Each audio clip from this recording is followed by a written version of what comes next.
하나님 말씀은 구약성경 사무엘상 1장 15절, 우리 한 절만 읽겠습니다. 시작.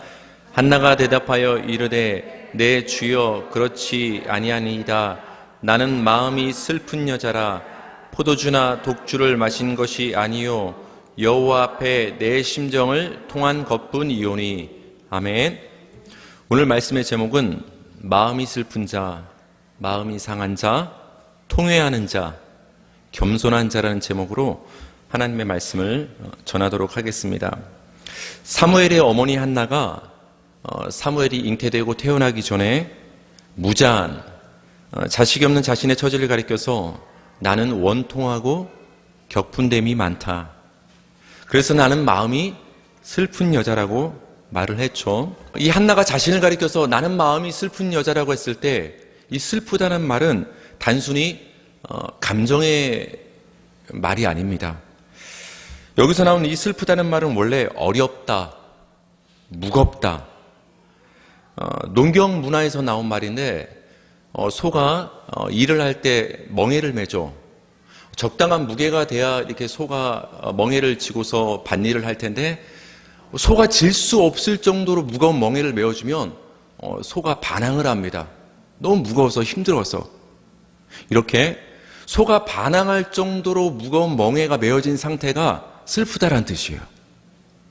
여기서 우린 깨달을 수 있는 거예요. 한나가 스스로를 가리켜서 나는 마음이 슬픈 여자라고 했을 때 이것은 단순한 감정의 문제를 넘어서 뭔가 스스로 질 수 없는 굉장히 무거운 짐을 지고 있는 상태구나. 해결할 수 없는 문제를 한나가 갖고 있구나를 우리는 짐작을 할 수가 있습니다. 이 슬프다는 단어가 출애굽기에도 등장을 하는데 한번 읽어볼까요? 출애굽기 1장 13절 14절입니다. 시작. 이스라엘 자손에게 일을 엄하게 시켜 어려운 노동으로 그들의 생활을 괴롭게 하니 곧 흙 이기기와 벽돌 굽기와 농사 여러 가지 일이라. 그 시키는 일이 모두 엄하였더라. 이스라엘 백성들이 애굽에서 이집트에서 노예로 있을 때 이스라엘 자손에게 많은 어려운 일들을 시켰죠. 엄하게, 엄격하게 일을 시켰습니다. 14절은 그것을 그렇게 표현하고 있죠. 어려운 노동으로. 여기서 어렵다는 말이 한나가 나는 마음이 슬픈 여자라 했을 때 그 슬프다는 단어가 여기서 어렵다는 단어예요. 같은 단어가 쓰였는데 한나는 슬프다고 표현을 했고 이스라엘 백성에게는 어렵다라는 표현을 쓴 거예요. 왜 이스라엘 백성에게 그 노동이 어려웠을까요? 사람의 힘으로는 감당할 수 없는 어려운 일을 시켰기 때문에 마치 소에게 감당할 수 없는 멍에를 짊어졌을 때 주저앉을 수밖에 없는 것처럼 이스라엘 백성들에게 주어진 그 노역은 굉장히 어렵고 무겁고 슬픈 일이었다는 것을 말해주는 것입니다. 이렇게 자신의 힘으로 감당할 수 없는 무거운 일로 인해서 고통당하는 그 상태를 슬픈 마음이라고 하는 거예요. 우리 찬송도 있죠. 슬픈 마음 있는 사람 예수 이름 믿으면. 그때 슬픈 마음이라는 것은 단순히 세상에서 어떤 사람에게 상처받아서 감정의 문제로 상처를 입어서 슬픈 그런 마음의 상태를 넘어서는 의미인 거예요. 스스로 감당할 수 없는 삶의 무게와 문제, 해결할 수 없는 그런 짐들로 인해서 고통당하는 그 상태, 그것이 슬픈 거예요. 한나는 자신을 가리켜서 이렇게 표현을 하고 있는 거예요. 한나는 무엇인가 자신의 힘으로 감당할 수 없는, 자신의 힘으로 스스로 해결할 수 없는 문제가 있었다는 것을 우리는 알 수가 있는 것입니다. 지난 시간에도 살펴봤지만 오늘은 조금 더 자세히 살펴보겠습니다. 한나의 마음의 상태를 표현한 마음이 슬프다는 이 말을 성경에서는 이렇게도 표현을 하죠. 시편 34편 18절입니다. 시작. 여호와는 마음이 상한 자를 가까이 하시고 충심으로 통회하는 자를 구원하시는도다. 마음이 상했다. 상한 심령.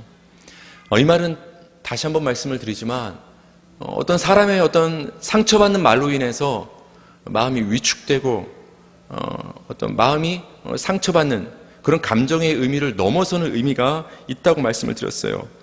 마음이 상했다는 말은 마음이 산산이 깨어졌다는 말이에요. 다시 껴맞출 수 없을 정도로 다시 조립할 수 없을 정도로, 다시 소생할 수 없을 정도로 그 마음이 산산이 깨어진 그 상태를 마음이 상했다, 상한 심령이다, 이렇게 말을 합니다. 이 말은 마지막까지 희망의 끈을 놓지 않고 붙잡고 있었던 그 가능성마저 없어졌다는 거예요. 마음이 상했다라는 것은, 마음이 깨졌다라는 것은 마지막까지 놓지 않던 그 힘, 내 손에 쥐고 있던 그 힘을 이제는 놓아버릴 수밖에 없는 힘이 빠져버린 상태, 그래서 더 이상은 내 힘으로 어찌할 수 없는 그 상태, 그것이 마음이 깨졌다, 마음이 상했다라는 표현을 쓰고 있는 것입니다. 마음이 상한 자는 이제는 내 힘으로 할 수 없음을 깨달아서 자신의 연약함을 인정하는 마음이에요. 그래서 우리 성도들의 마음, 우리 그리스도인들의 마음은 다 상한 마음인 거예요. 항상. 왜? 언제나 우리 힘으로 할 수 없음을 깨닫고 인정하여서 전능하신 하나님만을 믿고 의지하기 때문에 우리 성도들은 항상 주님께 나올 때 상한 심령, 슬픈 마음으로 하나님, 예수님께 나오는 것입니다.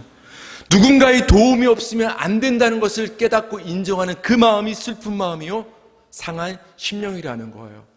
여러분, 이 시간 다 하나님 앞에 상한 심령, 슬픈 마음으로 나오신 줄 믿습니다.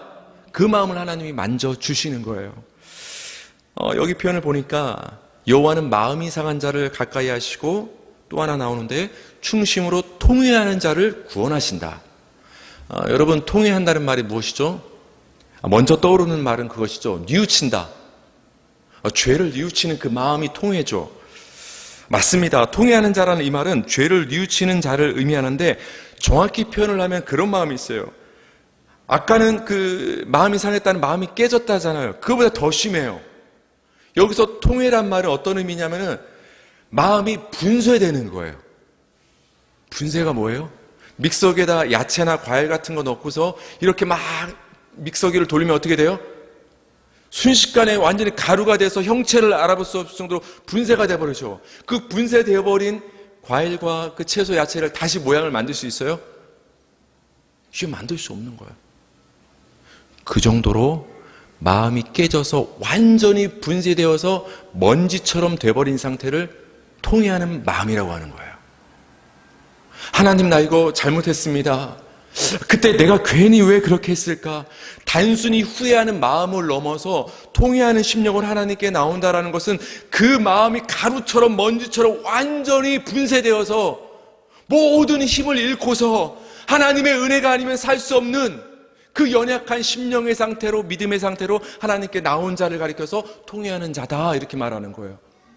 그 마음으로 하나님께 나오는 자를 하나님은 멸시하지 아니하시고 구원해 주신다라는 거예요. 여러분, 우리의 마음이 든든하냐, 우리가 스스로 힘이 있느냐, 하나님은 그걸 보는 것이 아니에요. 우리가 죄로 얼룩졌어도, 우리가 연약해도, 우리 마음이 산산이 무너지고 가루처럼 분쇄됐을지라도 먼지 같은 존재로 하나님께 나오면 그 영혼들을 하나님은 맞아주시고 위로해 주시고 구원해 주시는 거예요. 그것이 하나님이 마음이 상한 자를 가까이 하시고 통회하는 자를 구원하신다는 시편 기자의 믿음의 고백이 되는 거예요. 이것이 우리 성도의 고백이 되는 거예요.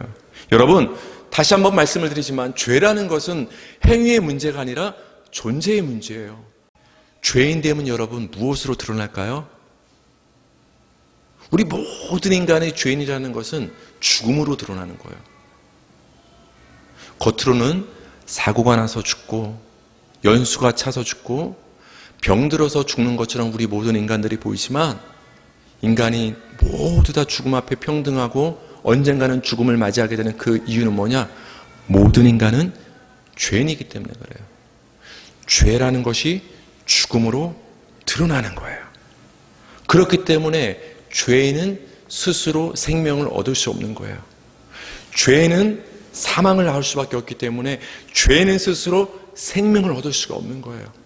그래서 하나님이 개입하셔야 되는 거예요.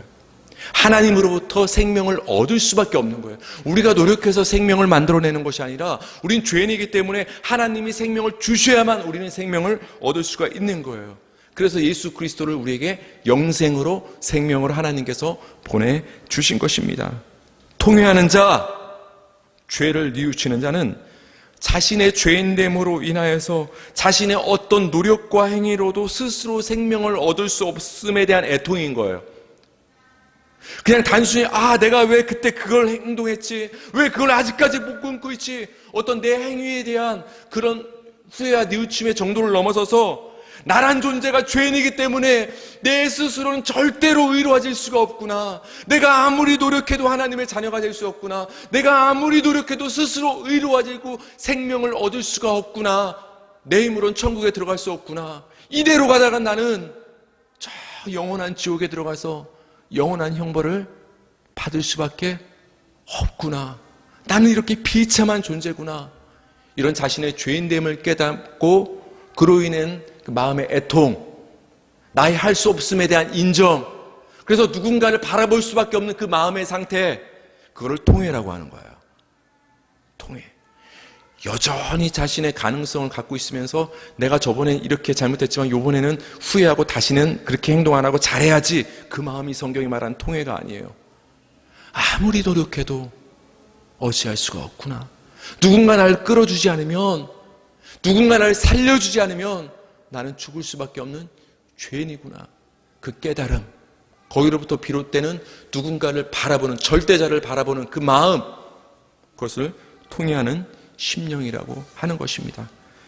여호와는 마음이 상한 자를 가까이 하시고 이렇게 통회하는 자를 구원하십니다. 시편 51편 7절입니다. 시작. 하나님께서 구하시는 제사는 상한 심령이라. 하나님이여 상하고 통회하는 마음을 주께서 멸시하지 아니하시리이다. 여기 나오죠. 상하고 통회하는 마음이 또 나오죠. 하나님은 멸시하지 않습니다. 여러분이 비록 한 주간 부족한 모습으로 살았을지라도, 그 인생에 하나님 앞에 내어놓을 것이 없을지라도, 우리 자꾸 착각해요. 특히 목회자들 가운데는 그런 부담감이 크신 분이 많은 것 같아요. 하나님께 가기 전에 뭔가를 자꾸 해놓고 가고 싶은 마음. 물론 자발적으로 나오는 그 충성스러운 마음을 우리가 무시할 수는 없는 거예요. 하지만 여러분, 여러분의 사랑하는 가족과 자녀가 여러분께 무엇을 했기 때문에 부모님이고 무엇을 했기 때문에 자녀입니까? 그 존재로 사랑하는 자녀이고 존재로 사랑하는 부모님인 거예요. 하나님이 우리를 보실 때는 그 존재로 사랑하는 자녀인 거예요. 여러분이 지금 이 시간 예배를 드릴 때, 하나님 앞에 나왔을 때 한 주간 제대로 살았기 때문에 여러분을 받아주시고, 여러분이 무엇인가를 하나님께 갖고 왔기 때문에 하나님이 받아주시는 것이 아니에요. 빈손으로 나와도 돼요. 죄로 얼룩진 모습으로 하나님께 나와도 되는 거예요. 통회하는 심령으로 나오면 된다라는 거예요. 상한 심령으로 나오면 된다라는 거예요. 하나님의 은혜가 아니면, 내가 일주일 동안 몸부림쳐 왔지만 하나님의 은혜가 아니면 여전히 죄의 늪에 빠질 수밖에 없는 연약한 나를 여전히 깨닫는 한 주였습니다. 하나님 도와주세요. 하나님, 이런 나도 천국 갈 수 있나요? 하나님이 날 이끌어주지 않으면 나는 지옥에 떨어질 수밖에 없는 죄인입니다. 하나님 도와주세요. 그 상한 심령과 통회하는 심령으로 하나님 앞에 나온 여러분을 하나님은 절대로 멸시하시지 않는다라는 거예요. 그래서 하나님이 우리에게 구하시는 예배의 제사는 상한 심령의 제사라는 거예요. 그 상한 여러분의 심령의 마음을 하나님이 이 시간 내려놓기를 원하시는 거예요. 그 심령을 매주 갖고 나와서 하나님께 예배 드리길 바랍니다. 하나님은 절대 여러분을 멸시치 아니하시고 받아주시고 안아주시고 복을 주실 것입니다. 이렇게 마음이 상한 자, 통회하는 자를 성경에서는 또 다르게 표현하는 표현이 있습니다. 시편 147편 3절과 6절 한번 읽어주세요. 시작.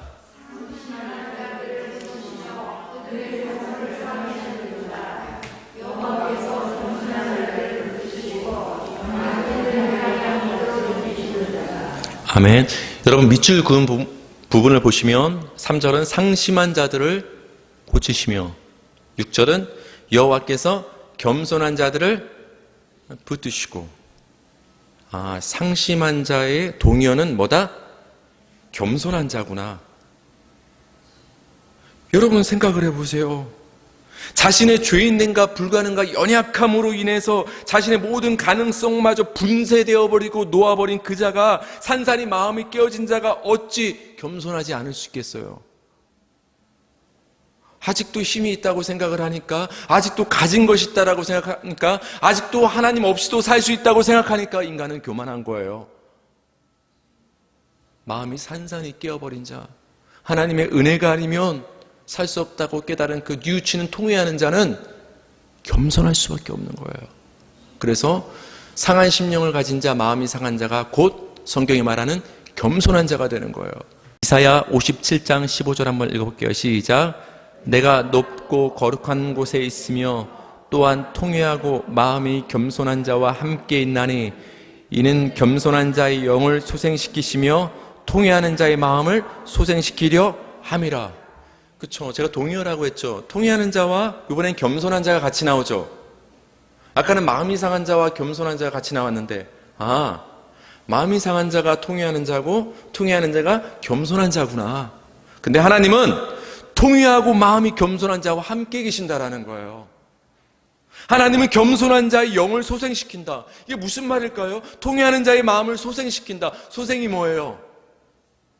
죽은 걸 다시 살리는 게 소생 아닙니까? 아까 여러분 상한 심령, 통회하는 심령이 뭐라고 했어요? 산산이 깨어지고 먼지와 가루처럼 완전히 분쇄되어 모든 것이 포기된 그 마음, 죽어버린 그 마음, 힘이 쫙 빠진 마음, 스스로 살아날 수 없는 그 마음의 상태. 그러니까 누가 살려줘야 되는 거예요? 하나님이 살려줘야 되는 거예요. 그래서 하나님께서 통회하는 자와 겸손한 자의 영과 마음을 소생시켜 주신다라는 거예요. 여러분 소생되길 원하십니까? 다시 한번 살아나길 원하십니까? 생명력 있게 살아가길 원하십니까? 그 통회하는 상한 겸손한 마음을 갖고 하나님께 나오시면 되는 거예요. 하나님이 그렇게 만들어 주십니다. 야고보서 4장 6절 제가 읽어드릴게요. 그러나 더욱 큰 은혜를 주시나니 그러므로 일렀을 하나님이 교만한 자를 물리치시고 겸손한 자에게 은혜를 주신다 하였느니라. 여러분 성경이 말하는 겸손과 교만의 문제는 하나님과의 관계에서 파생되는 의미예요. 죄는 하나님께 대하여 죄인 거예요. 근본적으로 다윗이 고백을 했죠. 주께 범죄하였더니. 죄는 하나님과의 관계에서 죄가 되는 거예요. 그래서 이 겸손이라는 것은 하나님과의 관계에서의 겸손이에요. 그럼 무엇이 겸손이겠어요? 하나님 없이도 내가 할 수 있어요. 그게 교만인 것이고, 하나님의 은혜가 아니면 할 수 없습니다. 도와주세요. 그것이 겸손인 거예요. 하나님은 이렇게 하나님의 은혜를 구하는 자에게, 겸손한 자에게 은혜를 주시고, 하나님 없어도 괜찮습니다. 아직은 괜찮습니다. 그 교만한 자를 하나님은 물리치신다라는 거예요. 겸손하게 하나님께 나와야 되는 거예요. 이제 다시 한나의 문제로 되돌아가서 말씀을 정리해 보려 합니다. 한나는 자신의 힘으로 감당할 수 없는 무거운 일로 고통을 당하고 있기 때문에 스스로를 가리켜서 나는 마음이 슬픈 여자라고 아까 했다고 말씀을 드렸죠. 그것은 어떤 감당할 수 없는, 스스로 해결할 수 없는 일로 인해서 마음이 갈갈이 찢겨지고 부서진 그 마음의 상태를 한나가 지금 가지고 있다라는 의미였죠. 그렇다면 여러분 제가 질문할게요. 한나는 무엇 때문에 이렇게 마음이 상했을까요? 무엇 때문에 이렇게 원통함과 격분됨이 많았을까? 한나는 무엇 때문에 스스로를 슬픈 여자라고 이렇게 고백할 수밖에 없었을까요? 한나는 사무엘상 1장 7절입니다. 시작. 매년 한나가 여호와의 집에 올라갈 때마다 남편이 그가 취함에 분인나가 그를 격분시키므로 그가 울고 먹지 아니하나니. 아멘. 한나의 남편은 엘가나인데 그 엘가나에게는 한나 말고 또 다른 아내가 있었습니다. 분인나였죠. 근데 분인나는 자식이 있었고 한나는 자식이 없었던 거예요. 그렇다 보니까 이 엘가나가 이 한나를 더 신경 써주는 거예요. 그리고 또 원래 더 사랑했던 모양이에요. 마음이 더 갔던 모양이에요. 그래서 제사를 드리고 나면 재물 같은 것이 좀 먹거리가 남으면 가족에게는 하나의 개인적인 몫을 줬다면 이 한나에게는 두 몫을 주고 더 챙겨주는 거예요. 그 사랑하는 마음을 막 쏟아주는 거예요. 아무래도 그 남편 엘가나는 한나를 더 사랑했고 자식이 없었기 때문에 더 신경을 써줬겠죠. 그걸 누가 봤어요? 분인나가 본 거예요. 그러니까 브리나가 그 마음에 시샘과 분노가 있어서 그 한나를 계속 격동시키는 거예요. 그럼 뭘로 한나의 마음을 상하게 했을까요? 여러분이 브리나였다면? 그렇죠. 우리 드라마에서 많이 보게 되는 것처럼 나는 자식이 있지만 너는 자식이 없지 않느냐. 그 한나의 무자함, 자식이 없음, 아들이 없음을 가지고서 한나의 마음을 계속 격동시키는 거예요. 그걸로 인하여 한나의 마음이 원통함과 격분됨이 계속 쌓이는 거예요. 그래서 한나가 하나님 그 성전 실로의 장막에 나와서 기도할 때 나는 원통함과 격분됨이 내 안에 너무 많다라고 그 한맺힌 기도를 한 거예요.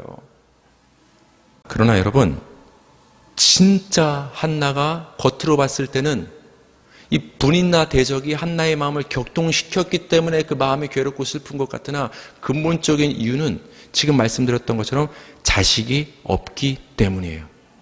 아들이 없는 게 근본적인 이유예요. 사무엘상 1장 2절입니다. 우리 마지막으로 읽겠습니다. 시작. 그에게 두 아내가 있었으니 한 사람의 이름은 한나요, 한 사람의 이름은 분인나라. 분인나에게는 자식이 있고 한나에게는 자식이 없었더라. 그렇죠. 여기에 모든 원통함과 격분됨과 슬픔과 상한 심령과 통회하는 마음의 시작이 여기서부터 시작된 거예요. 단순히 그 대적 분인나가 내 마음을 놀리고 격분시키고 조롱했기 때문에 그걸로 인해서 마음이 슬퍼지는 것이 아니라 모든 것의 출발점과 한나의 마음이 산산이 깨어질 수밖에 없는 근본적인 그 슬픈 마음의 이유는 아들이었기 때문에 그래요. 자식이었기 때문에 한나의 마음이 굉장히 상한 심령이 된 거라는 거예요. 남편 엘가나가 아무리 잘해주고 분인나보다 더 많은 사랑을 줘도 한나 스스로 노력을 해도 아들을 잉태할 수 없었던 거예요. 여러분 성경을 보면 아들을 잉태하지 못하는 자들이 많이 등장을 하죠. 누가 등장을 하죠? 우리가 구약의 대표적인 사람? 사라가 등장을 하죠. 왜 그런 거예요? 왜 그런 사건을 성경에는 기록해놨을까요? 왜 한나의 이 잉태하지 못하는 사건을 성경은 또 기록해놨을까요? 우리 인간의 힘으로는 정확히 말하면 능력이 없고 죄인된 존재인 우리 인간의 상태로는 스스로 영원한 생명을 잉태할 수 없다는 것을 그 여성들의 그 잉태하지 못하는 모습을 통해서 보여주는 거예요.